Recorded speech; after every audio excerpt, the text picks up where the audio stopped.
Good morning. Good morning, everybody. Welcome to the Saturday Morning Mastermind. I'm your host today, Samantha Studebaker Carl, and I'm here with my good friends Jason and Kenji and Catherine, Lori, and Dan. And today we are talking about the book Sacred Contracts by Caroline Myss. Oh, there you can see the whole book. I just have to tilt it like that. Beep, beep. Okay. Anyway, we are in chapter 3, I think. Let me go back and just make sure I know what chapter. Yes, chapter 3, the stages of a sacred contract. And we are on page 93 at the section titled Muhammad's Contract. But before we get going with that, I want to give my friends an opportunity to introduce themselves. And then, Catherine, you could take it away with the reading. Hey, good morning, everybody. It's Jason in Tampa. It's great to be here. Dan Sisek in Las Vegas. Lori Emmons in Denver. Kenji in Gorham, Maine. Good morning. Good morning, it's Catherine Clement. All right, Muhammad's Contract. The West is far more familiar with Jesus and Christianity than with the story of Muhammad and the founding of Islam. For reasons having largely to do with conflicting political agendas and 14 centuries of animosity between Muslims, Christians, and Jews, we also have a distorted impression of the teachings of Islam. The fact is that Islamic teachings are based on the same moral and ethical principles that lie at the heart of both Judaism and Christianity. Allah, the Muslim name for God, is identical with the God of the Hebrew Bible and the New Testament. In the Quran, Allah refers to his previous interactions with many key figures from Jewish and Christian tradition. Allah's revelations in the Quran itself were made to Muhammad through the same angel Gabriel, who announced to Mary that she was to be the mother of Jesus. And so Muhammad is revered by Muslims as the last in a series of great prophets that included Adam, Noah, Abraham, Isaac, Moses, John the Baptist, and Jesus, providing a sense of continuity among these three great monotheistic traditions. Muslims can be as sensitive about interpretations of the life of Muhammad as Christians are about Jesus. Yet widely accepted accounts of the prophet's life make no secret of the fact that Muhammad was far from certain about his own mission until well past midlife. Muhammad spent much of his youth working the Arabian caravans as far north as Syria, talking along the way with the hermits, monks, and Gnostic Jewish practitioners who lived in desert caves and remote communities. Illiterate, but gifted with a retentive memory, he absorbed much of the Jewish and Christian scriptures from the monks and eremites he met in the desert. After Muhammad married Khadijah at age 25, they produced 4 daughters and 2 sons, both of whom died in infancy. For the next 15 years, Muhammad managed Khadijah's estate and lived an apparently normal, if prosperous, Arab life. By all accounts, Muhammad was upright and moral before he began his mission to the world, but he had not distinguished himself spiritually in any obvious way. At most, Muhammad might have been considered a Hanif, one of the desert-dwelling contemplatives who worshipped exclusively the one creator God, whose name Allah in Arabic means the God. It was not unusual for a few men of Muhammad's desert clan to retreat from society for a time, as he did for solitary meditation and prayer. But at about age 40, Muhammad began to have what he called true visions in his sleep, like the breaking of the light of dawn, and he was drawn to the solitude of a cave in Mount Hira near Mecca. There an angel appeared to him in human form and commanded, "Recite." Perhaps thinking that the angel was asking him to read something, Muhammad replied, "I am not a reciter." But the angel embraced him and repeated the command 3 times until Muhammad recited as instructed. Fleeing the cave in awe, Muhammad heard a voice telling him, "You are the messenger of Allah, and I am Gabriel." Like Abraham and Jesus, Muhammad had to be awakened and prepared in this first stage of awareness so that he could live out the full magnitude of his sacred contract. The early deaths of his parents had directed him inward, and once he made that connection to his soul, the transcendent level of his sacred contract would begin to unveil itself. Muhammad then spent more time in the cave of Hira, in worship and meditation, preparing for his mission. According to his earliest biographers, the prophet was initially terrified by his visions and actually feared that he might have become possessed by one of the jinn, or local spirits. For that reason, he fled the cave of Mount Hira. When he reached his home, weary and frightened, according to one recent biography of Muhammad, he asked his wife to cover him in a blanket. After his awe had somewhat abated, his wife Khadijah asked him about the reason of his great anxiety and fear. She then assured him by saying, Allah, the one God, will not let you down because you are kind to relatives. You speak only the truth. You help the poor, the orphan, and the needy, and you are an honest man. Khadijah then consulted with her cousin Waraqah, who was an old saintly man possessing knowledge of previous revelations and scriptures. Waraqah confirmed to her that the visitor was none other than the angel Gabriel. Clearly, Muhammad did not grasp the full magnitude of his sacred contract until the moment was right and he had attained the necessary strength of soul. Like Abraham and Jesus, he did not know what would be asked of him, and after the initial revelation, he needed constant encouragement from both human and divine sources. The reassurances of Khadijah and Waraqah were followed by a reassurance from heaven in the form of a second revelation, writes the prominent Muslim scholar Martin Lings. The manner of its coming is not recorded, but when asked how revelations came to him, the prophet mentioned two ways. Sometimes it cometh unto me like the reverberations of a bell, and that is the hardest upon me. The reverberations abate when I am aware of their message. And sometimes the angel taketh the form of a man and speaketh unto me, and I am aware of what he saith. But these first disconcerting messages from the angel were followed by a period of silence, Ling relates, until the prophet began to feel he had incurred in some way the displeasure of heaven, though Khadijah continually told him that this was not possible. Then, at last, the silence was broken, and there came a further reassurance, and with it the first command directly related to his mission. That command is recorded in the Quran, in the Surah chapter known as Daylight 93, where Allah speaks directly to Muhammad. By the light of day and by the dark of night, your Lord has not abandoned you, nor does he ever forget. The hereafter holds a richer prize for you than this present life. You shall be gratified with what your Lord will give you. Did he not find you an orphan and give you a home? Did he not find you astray and guide you? Did he not find you poor and make you rich? Therefore, do not wrong the orphan, nor reprimand the beggar, but proclaim the goodness of your Lord.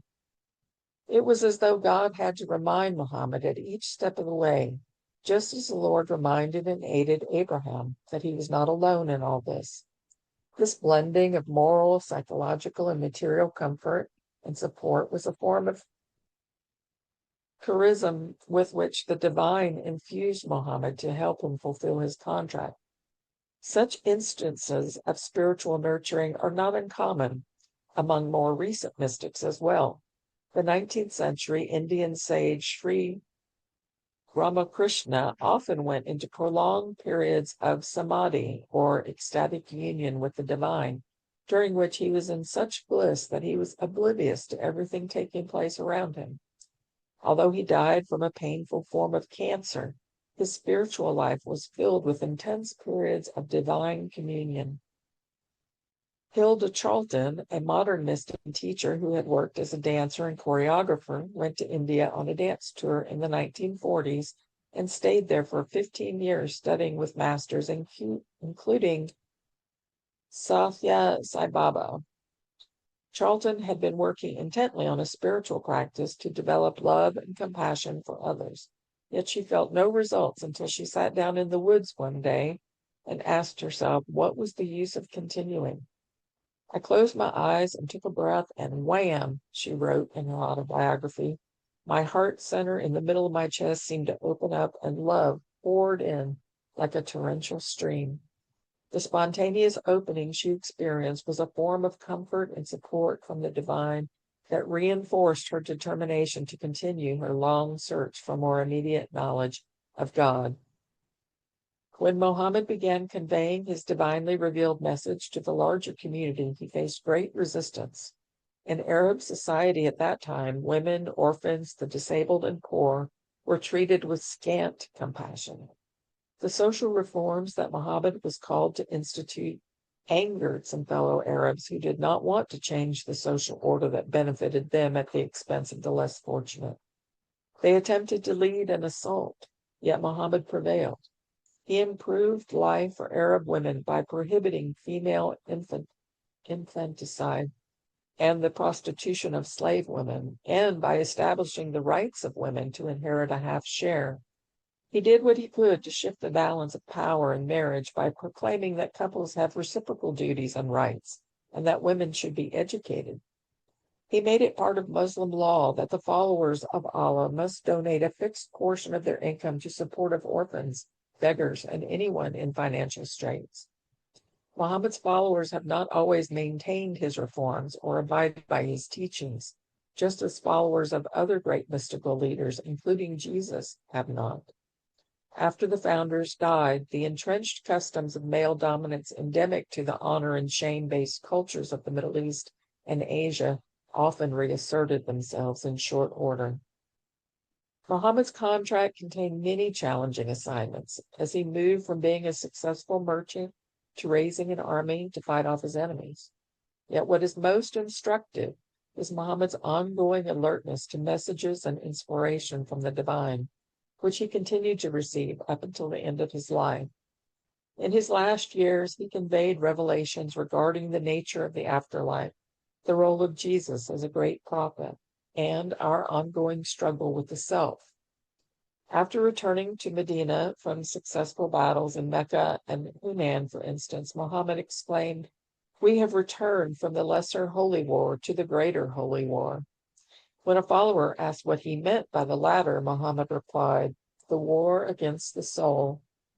His biographer, Martin Ling, explains it this way: the soul of fallen man is divided against itself. Of its lowest aspects, the Quran says, "Verily the soul commandeth unto evil." The better part of it, that is the conscience, is named the ever upbraiding soul, and it is this which wages the greater holy war with the help of the Spirit against the lower soul. Muhammad could have been talking about the struggle to see things from a higher symbolic or archetypal perspective too, rather than from the physical level. Even as he neared death, he strove to refine his understanding of God's revelations and of what it means to surrender to divine will. Indeed, the Arabic word Islam means surrender, and Muslim, one who surrenders. Yet, for all his willingness to surrender to the divine, nowhere do we get the sense that Muhammad knew what his contract held for him from the beginning, or that he could have continued his mission without periodic guidance all along the way. There you go. Thank you, Catherine. I appreciate you reading that. You're welcome. It's interesting how at the beginning of this section, she reminds us that, let's see here, that the Islamic teachings are based on the same moral and ethical principles that lie at the heart of both Judaism and Christianity. And I'm reminded of how many different, um, religions I've learned about over the years that all have kind of the same core values. And it always strikes me as, why are we fighting with each other? It just is, it's mind baffling to me sometimes how these spiritual followings or these religious organizations all seem to be trying to teach the same underlying message, and yet there's so much world conflict because of them, because it's like a different opinion on how you're supposed to go about, following these principles or whatever. So I don't know. That was just a It's just like the racism, we're all the exact same inside and out, but somebody has black skin, some people have brown skin, and some people are really white, and right, such right. conflict. I mean, we're all the same, but we have these different opinions about how everything works, and if we don't agree with each other, we want to fight, and that is just mind baffling to me. So, And um, now you're throwing in another thing of having a higher and a lower self. right.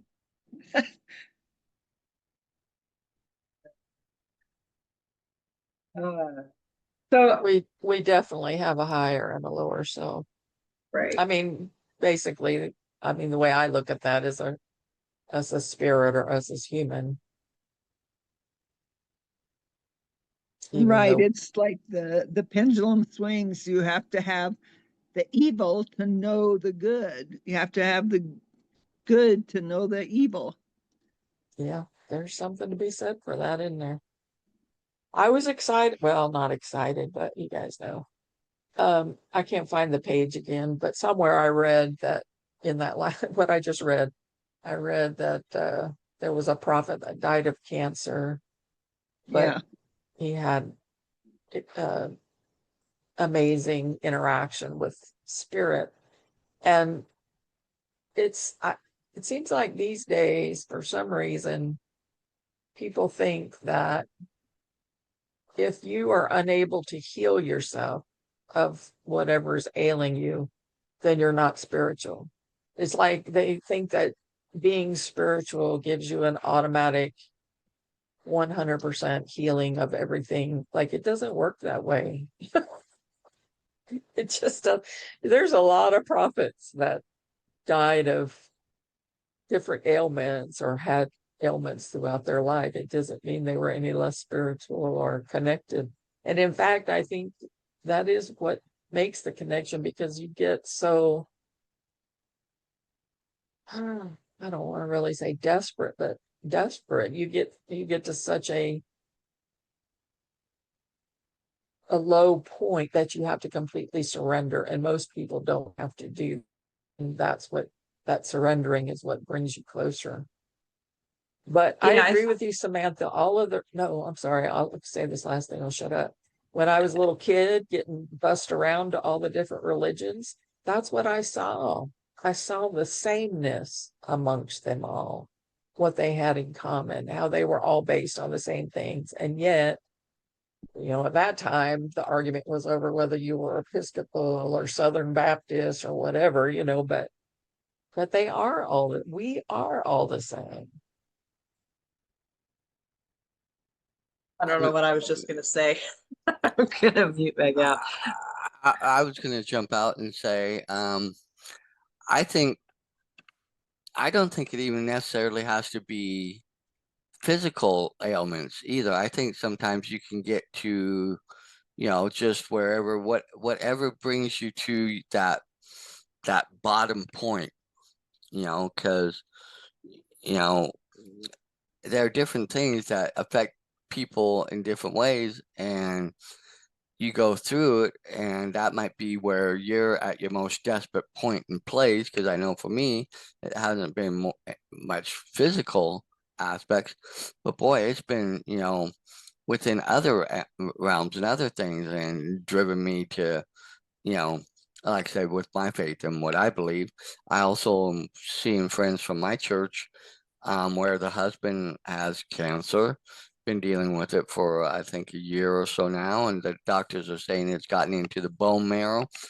And watching him and his wife battle through that, but their faith, it seems like his faith has gotten deeper and stronger, even though from what the doctors are saying with it being in the bone marrow, they're not really giving him a whole lot of, you know, Oh, yeah, yeah, that he's going to recover, but I believe in, there can always be that recovery, but I also go back to that we are physical bodies, we can connect with spirit and we can commune with God, and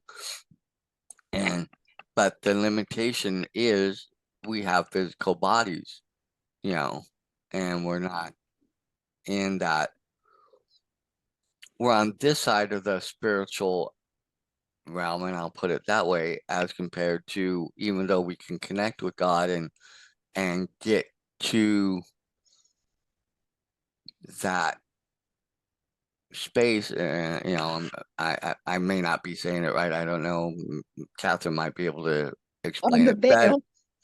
Yeah, you know, but I do believe we can connect, and I do believe that we can interact and get that sense of spiritual and be in that moment, but but I think, our physicality is what limits in that aspect.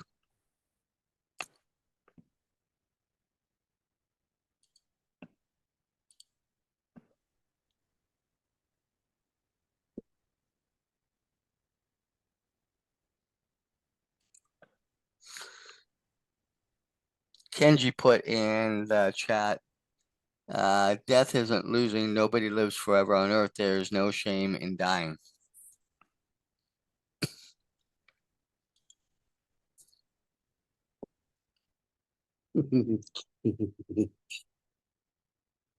Left us all speechless. I think that, well, this section is really interesting. I know that she's trying to talk about in this chapter the different stages of the sacred contract, and this particular section is about surrender and how she's comparing these different prophets or these different spiritual uh, Leaders. leaders, yeah, and what their contract was and how they had to surrender to it, and or they had to come to terms with. If not, if surrender doesn't sit right with you, then come to terms with what it is that they're experiencing. I think that's part of it, but then also being able to what's the word I'm looking for, allow the spiritual to come through and show up in their life and go in that direction, right? But I know that for those individuals, they weren't sitting here thinking, is this a contract I made before I came here? I mean, that's never seems to be the thought process in these ancient teachings, but it's more of that recognizing there's something bigger than yourself that's guiding you. And I think that in our day and age, it's harder to kind of relax back and see that when we've got so much coming at us from every different direction in our existence. And you really, really, really, I feel like, have to slow way down and pay close attention in order to hear those messages. Or if hearing isn't the right word, because we don't all experience the spiritual in the same way, so maybe we feel it or have visions or Sensing. hmm A sensing. yeah, exactly. But I feel like a lot of the times we have to really slow down in order to hear that as an average person. Now, I wonder if some of these prophets from back in those days had an easier way of hearing, because maybe they weren't just didn't have constant information flying at them all the time. There was more time that just you didn't have devices and everything coming at you all the time, so you had more downtime, if you will, of just sitting quietly because there wasn't anything better to do. I mean, I don't know. Well, Or not better to do, that's probably not the right word, but in a more simple existence where there's less to do or feeling of must be done than what we feel like we have now. I don't know. and again, I will say it's the difference between human being and human doing. We always feel like we have to be doing something, like call your friend, what are you doing? It's like, well, you really don't want to know. Well, I think back then they probably had their things that took up their time and their thought, and what for in that space and time they probably thought and needed, oh well, I got to be doing this or I got to be doing that. I've got, you know, flocks out here to take care of, or I got a well to go check on, or I've got to go find water to last for the, I think it's kind of, I'm sure they had their things that took up their space just like we do, that were mundane everyday things, and sometimes even just a little nonchalant things. Oh, you know, that my building over here needs this, or so I don't think it, but I think, and I heard something and I learned something last week from somebody I was listening to, um, that's within what I believe. And I understand what he was saying, and I believe it to a point. I think sometimes God, universe, infinite intelligence kind of also will bring about situations to open us up to certain things. But what I heard was that sometimes for me and my faith, for what I believe, God doesn't necessarily force himself on you, but he is there waiting for you to search. And I think, and maybe this is not the word, but search, or you're asking questions, or you're trying to find answers, and you invite and are open to that willingness to bring it in. And then maybe that's when the doorway or pathway, or however you want to call it, maybe is opened and brought into your realm, and then from there it grows and stuff and allows for that interchange, for lack of a better way. I'm not sure even how to say that, to start happening.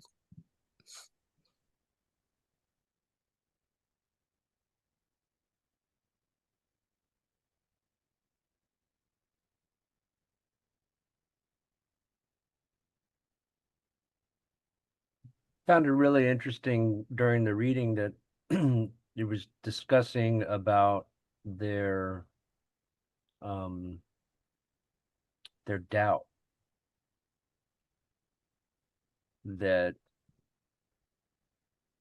I guess it was Muhammad that needed that he said really had a lot of doubt and needed constant assurance from both people and the spirits, God and the angels or what have you. I find that to be kind of the human connection, and maybe also a bit to what your guys' points were to how we find it so hard to connect. And it's simply with drawing the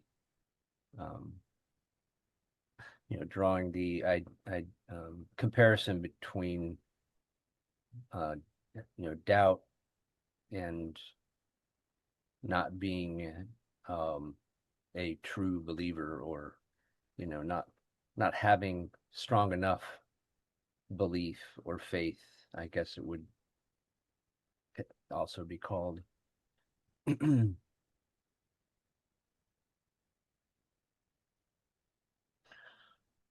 mean, life has a way of tearing that down, tearing your belief down, tearing your faith down, as you go through things, and and it can become difficult for people to have just enough faith to talk themselves into things that would actually be good for them. Sometimes. But the lack of belief, the lack of faith, I think has a significant part in our disconnect with our spirit, beings, I guess. What say you? I say it's the human factor that it's hard not to feel disconnected because of our own ego and our own ideas and intentions. Yeah, I think you kind of are both there. I think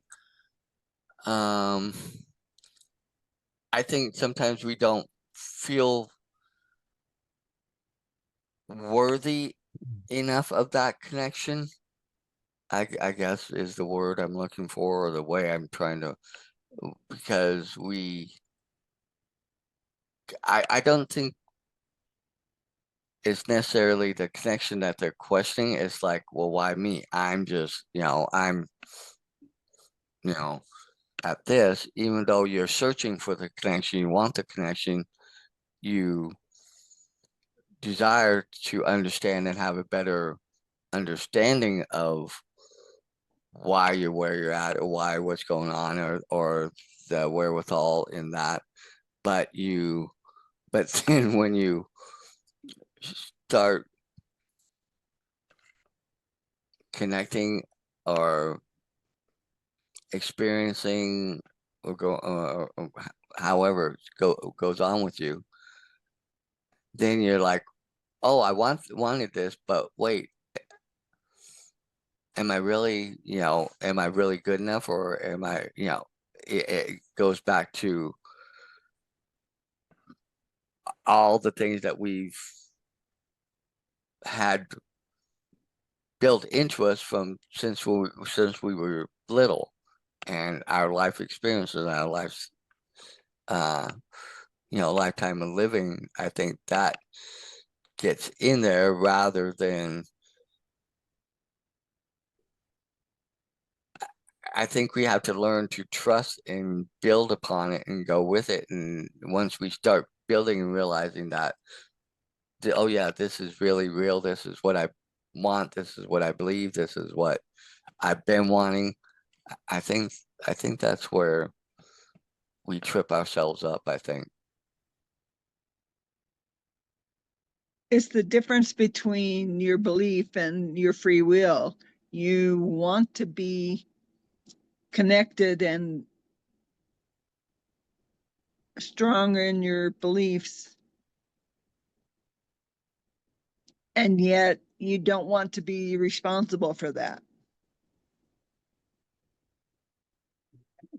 I'm sitting here laughing because Samantha, you said you have to slow down to hear it. And I totally get what you're saying, but God yelled at me when I was speeding down the road. So, or maybe not God, but my guardian angel, whoever.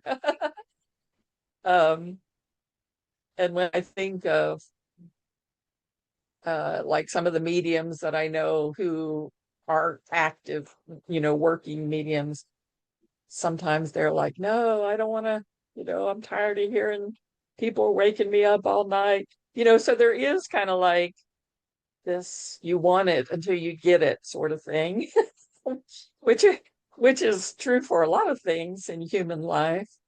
We want a relationship till we get in it, and then we're like, good God, I just want to be single again. What did Or, I do? like, we want the big house until we're having to clean the big house. We want the house with the pool until we're cleaning the pool 3 times a day. But then, you beat yourself up over like complaining about having to clean the pool. Like you're so lucky to have a pool. You know what I mean? Like Yeah. there's no winning to it. No gratitude. So, yeah. I try to remind myself as I clean the pool. I try to turn it into like a Zen experience, but there's a lot of cussing involved. I don't know. It's like You get your parents to invest in an automatic pool cover so you don't have to clean it all that much. Uh, no, I get what you're saying though, Catherine. Maybe it's just a matter of I don't know. Although you probably would say that some people wouldn't even need that, but I was going to say, you need to open yourself up and allow for it. I don't know, but yet again, like I said, maybe there are people who haven't even done that and they're still getting yelled in their ear. I don't know. I am. I'm curious. I really want to know. Uh, I want to know what my contract is. I just want to know what the answers so that I can start thinking more in that direction or something. I don't know, because I feel like I'm just not open to hearing it most of the time, or I'm just arguing with what is a lot of the time and not allowing uh in my life right now. And it's on one hand, I'm so very grateful, like what you're saying, Catherine. I'm so grateful for all the things that I have in my life right now. But then at the same time, like you're complaining about having to clean the pool. It's like I'm frustrated about the things that are in my life as much as I'm grateful for them. So I think that I have a lot of mindset stuff that has kind of built up over the last number of years because I don't feel like I had as much mumbo jumbo going on in my brain, you know, 13 years ago when I was living in the camper as I mean, it was 12 years ago, something like that. That when I was living in the camper, I didn't have as much mumbo jumbo coming at me. I didn't have as many responsibilities, and being at peace and being in that spiritual place in my mind felt just easier.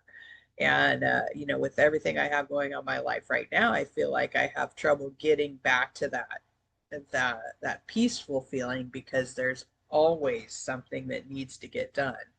And so I know that that's a mindset shift.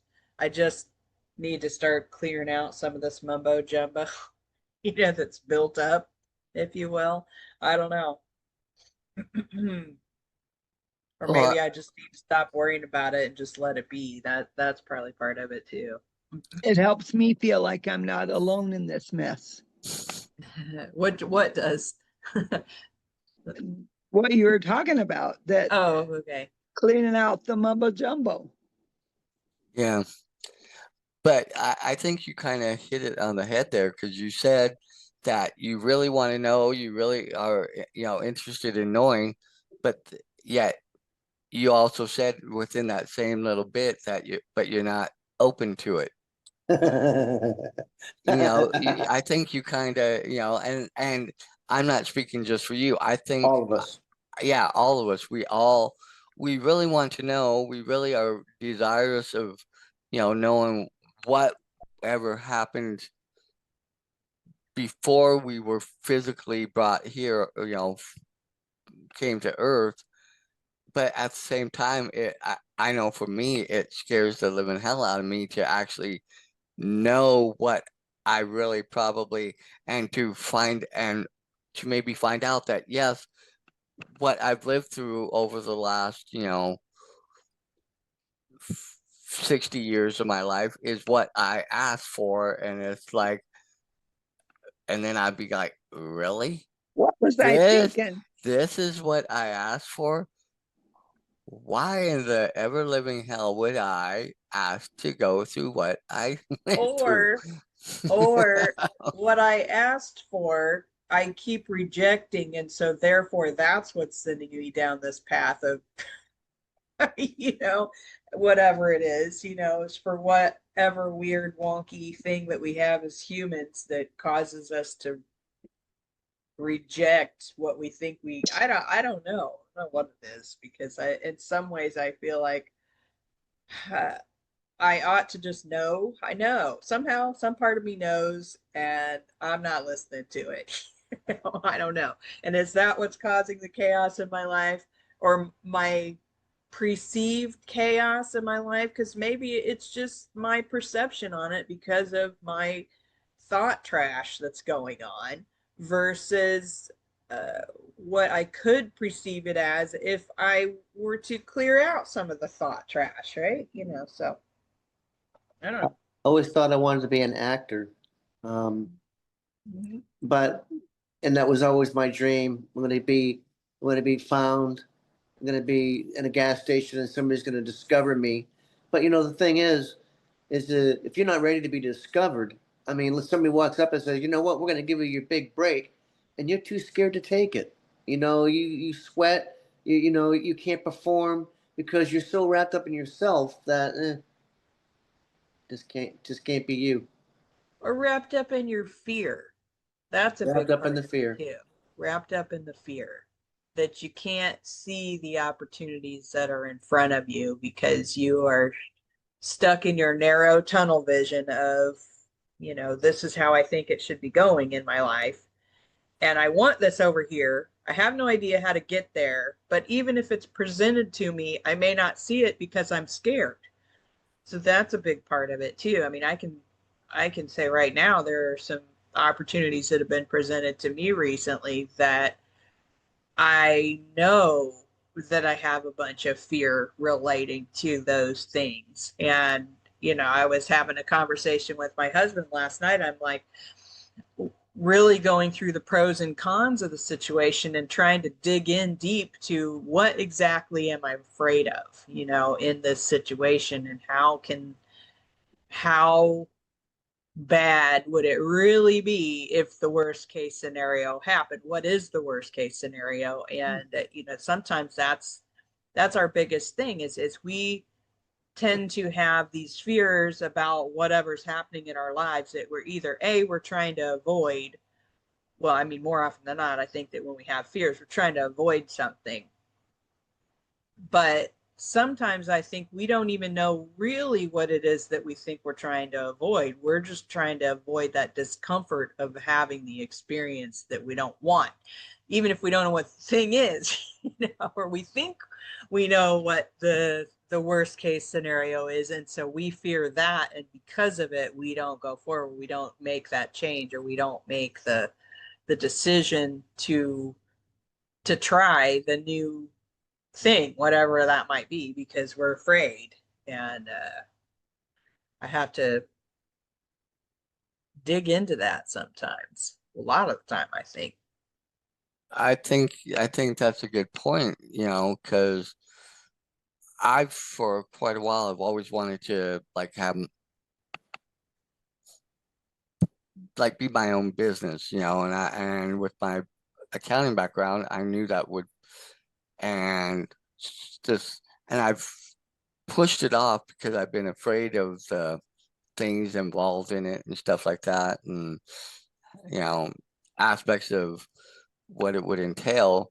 But when I had the opportunity recently through a mentor that I found and went through it was a 5-day challenge, did it, and it's like the more I did it, I'm like, I can really do this. But I have to stop being afraid of partly the money aspect of it, to have a mentor and to have that there to be able to get me, because it's not the accounting part of it, it's all everything else around building. And I'm sure you understand the building up a business Absolutely. as a sole proprietor and stuff like that, Samantha. And so in that sense, I think that's what's always kind of held me back. And so this go around, I'm pushing through a lot of that fear, even when I'm going through all the struggles and stuff that I'm going through. But that's the other side of it. Getting to my point is I think sometimes we forget what we've already lived through, all the stuff we've gone through in the past. And you've been open and shared, with what you and your husband went through with your business and stuff, the first time around, having lost it and, and then living in the camper and stuff, where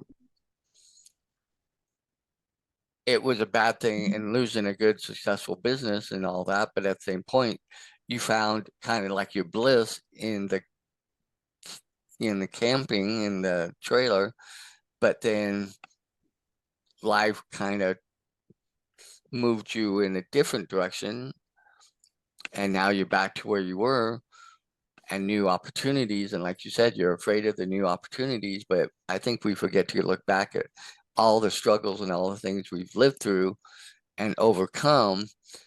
And we got through those fears. So it's like, why are we letting this new fear get in our way? And I think that's goes right back to the heart of it.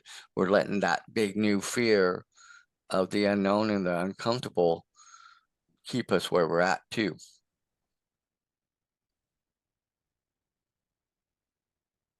Yes, for sure. I mean, like you said, we've lived through all the struggles so far. We've figured it out. We've survived. We're not homeless, you know. I mean, we have the means to take care of ourselves at this point in time in our lives. And it was like I was telling Chris last night. I'm like, we we have these things that, you know, this opportunity presented in front of us, and we could look at all the worst case scenarios, but I mean, they can't eat us. You know, they can't eat us.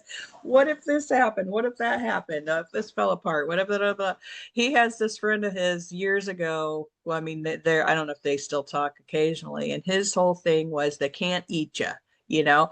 And I know that sounds like a silly statement, but you know, I use that thought sometimes when I'm, you know, one of the things I'm dealing with right now is learning a new software to help me with some you know, crypto taxes and whatnot, and that in and of itself is a gargantuan effort to learn a new technology, and b a new, you know, a whole new understanding of financial markets. And I'm like, you know, I'm doing the best I can. And I have to remember, okay, you know, yeah, I'm gonna have to file this tax form at some point here, along with my tax return and everything else, and it may not be perfect. I don't know. I'm still learning, and but I have to remind myself, well, they can't eat you, right? Yeah, so whatever that. I don't Well, know. no, the IRS, they can eat you. No, well, yeah, but not really. I mean, no, they're not. It's not like they're cannibals gonna come along and like bite your Oh, finger. wait a minute. You know they're cannibals. You know that. No, I mean, I've dealt with the IRS before, And feed you to the and yeah, shark. you know, there are, if you're not doing what you're supposed to do and you're purposely trying to avoid paying what you're supposed to pay according to the laws of the United States, and, you know, tax laws and all that kind of thing, then sure, yeah, you can get pretty well screwed up. And but I mean, even a worst case scenario, if you're doing the best that you can do, I mean, as long as you're making some attempt at trying to do what you're supposed to do, they're not, it's not like they're just gonna like chop your arm off and say, well, I'm taking this, you know, or I'm taking everything from you. I mean, there are resolutions to the situation. It's just, you now, if you're doing tax evasion, it's a whole nother thing, you know. So Yeah, and knowing that everything is changing minute by minute, almost day by day, at least, that once you're doing what you're supposed to do, then you got to be on top of all the changes. Right. The greatest change in life, which was basically information technology. I get to look back at it and say I turned my nose up to it. The greatest thing I could have got involved in. I said, nah. It went away. Interesting, huh? it's all interesting. I do have to say though, I mean, our generation, and not that we're the most amazing generation, I mean, but our generation has seen us go from a basically non-technology era into this advanced technology that is going to change. I mean, it's changing so fast. I mean, we don't even, I mean, we still have the opportunity to see some freaking amazing things happening in the next 20 years that we can't even fathom right now. It's back like when in the, you know, the 70s and 80s, and our lives back then versus what they are now, so many things have happened in that time, and it's just mind-boggling how fast technology is advancing. It's compounding how fast it's doing. Well, So it's Yeah, almost a it's toss-up amazing. between. Oh, sorry, Lloyd, go ahead. No, I'm sorry. No, I'm no, no, go. just saying that we are older than Google. I mean, it's a toss-up whether or not my grandmother could say the same thing because, uh-huh. she, TV, the phone, man going to the moon, Yeah, all of that was in her generation. right. And we're just beyond that, Every new generation, we wow ourselves. Yeah, yeah. I mean, it is amazing how much can happen in just a short little period of time of our little existence. So, And if we believe that we have the power within us each to do as Jesus did or Muhammad, whatever, and that's within us, then why can't I tap into it, and why can't I heal myself? And I like, think it's just a matter of time before technology advances to the point where we will literally be able to heal ourselves. I mean, even just the few things that we've come across in the last few years that have such amazing healing properties that, would never have been even a concept 10 years ago or 15 years ago or 20 years ago, or how, we know there was a lot of things that weren't even a concept 50 years ago, but it's advancing super fast. And I think, I hope, well, I don't know if I hope, but I mean, I don't think we're that many generations away from, almost eternal existence because medical is advancing so far, I mean, that's going to be interesting for sure, but that's a whole nother topic of conversation, guys. I think that we've exhausted our conversation about this part of the book, so I'm going to wrap it up for today, Well, unless you guys have one more. Yeah, yeah, jump out. one last thought because I got to get going too. Yeah. I was going to say, but to your point about how things are advancing so much, because they were saying, and I've seen this somewhere where they kind of broke down the amount of knowledge built and learned over course of time. Now, because of the internet and the access to so much, it's progressing so much faster that it's cut down the learning curve of how to learn and do, and like in half. It took like, you know, 200 years to get new stuff, and then 100 years, and then 75, and now it's like in the space of every 2 or 3 years you have something new and big and stuff. Now with AI, that's probably going to make it even.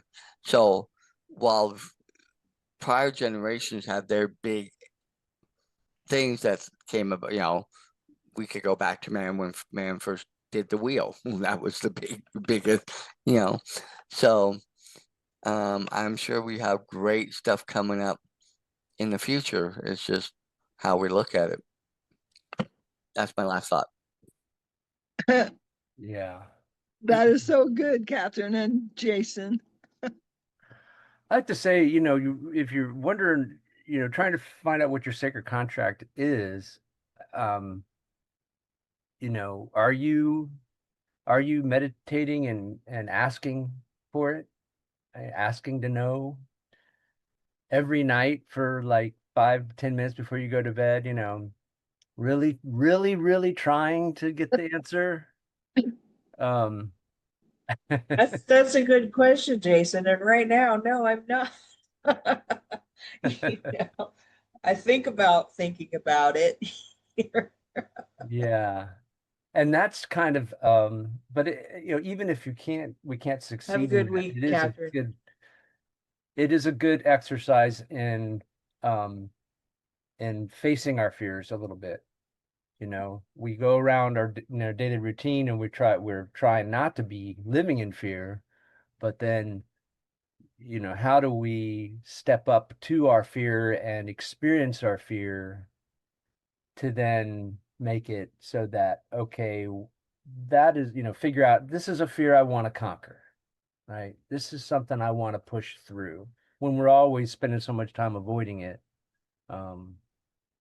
So anyway, some great discussion, a lot of good points today. Thank you. Thank you all. It was great to be here. Awesome. Thank you guys all for participating in this. And for those of you who are watching, if you made it this far, then click like on this video and subscribe to our YouTube channel so you can get updated every time we upload a new video. So with that, guys, have an awesome, amazing week. And we'll see you next time on the Saturday Morning Mastermind. Bye for now.